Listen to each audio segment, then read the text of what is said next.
মির্জা ফখরুলের ভাইয়ের উপর হামলা, গাড়ি ভাঙচুর। ঠাকুরগাঁয়ের বালিয়াডাঙ্গি উপজেলা বিএনপির সম্মেলনে ফলাফল ঘোষণাকে কেন্দ্র করে উত্তেজনা থামাতে গিয়ে হামলার শিকার হয়েছেন বিএনপির মহাসচিব মির্জা ফখরুল ইসলাম আলমগীরের ভাই ঠাকুরগাঁও জেলা বিএনপির সাধারণ সম্পাদক মির্জা ফয়সল আমিন।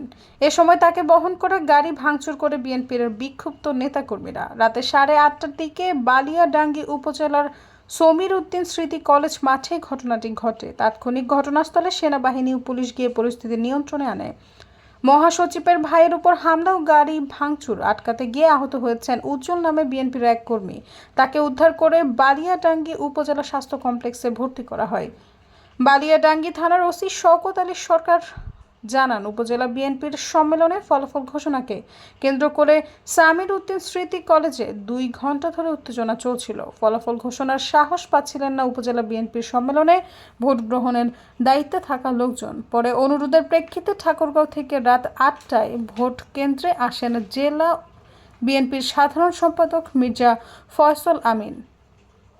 ফলাফল ঘোষণা করে ফেরার সময় তার উপর চেয়ার ছুঁড়ে মারেন বিএনপির বিক্ষুব্ধ নেতাকর্মীরা। এ সময় তার গাড়ির সামনের ও পেছনের গ্লাস ভেঙে যায়। সৈয়দা ফারিয়া, সমযোগ।